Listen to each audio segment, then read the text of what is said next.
fact, the first election for the year was the election in Bangladesh on the 7th of January.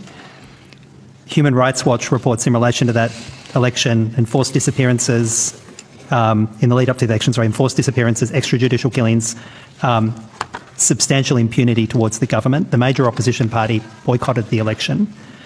There are many people within the diaspora here who say the government does not have a democratic mandate. It's not a legitimate form of government.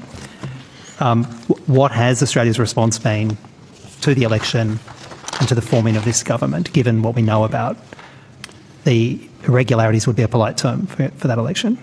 Senator Gary Cowan, South and Central Asia Division. So, Senator, for Bangladesh, you may have seen also that on the 10th of January, DFAT issued a statement. We welcomed the fact that Bangladeshis had the opportunity to exercise their right to vote, but we also stated that it was regrettable that the elections took place in an environment where not all stakeholders could participate meaningfully or substantially, and we clearly raised our concerns about the violence and the arrests that had taken place in the lead up to those elections.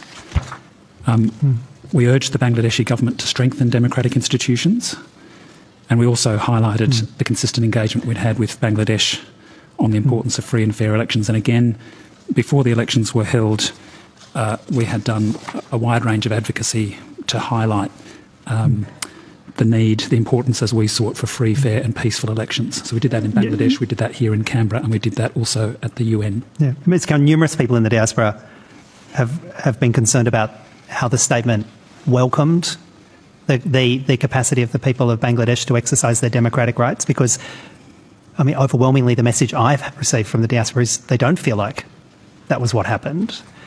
The principal opposition party was boycotted, their leaders were being targeted and imprisoned, there are extrajudicial killings, there are disappearances. Do you think that language of welcoming the fact that the people of Bangladesh had a right to vote, in hindsight, was probably a poor choice of words, given what we know happened? Senator, look, Bangladesh is a country of 170 million people. The holding of elections in itself is a positive thing. There were problems with this election that our statement referred to very, very clearly. We talked about in the statement the regret about the ability to participate, appreciating the opposition party boycotted the election. We were very clear about the concerns about violence and arrests. And at the same time, as I say, in the lead up to the elections, we had some 16 times or so since we last spoke about this, Senator, made representations throughout the Bangladeshi system, including to the Prime Minister and a series of ministers. We'd also been clear in statements from our mission in Bangladesh about what we needed to see in the election. We've made representations here. So I think we've been clear about our hopes and expectations, and also about where this fell short. But we also need to, recognise steps where they have been taken. My final question is this.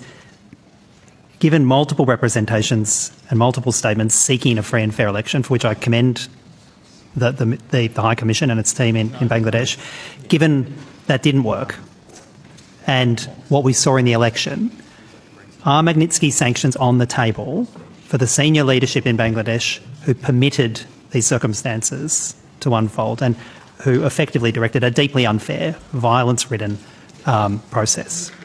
Are they on the table now, Minister?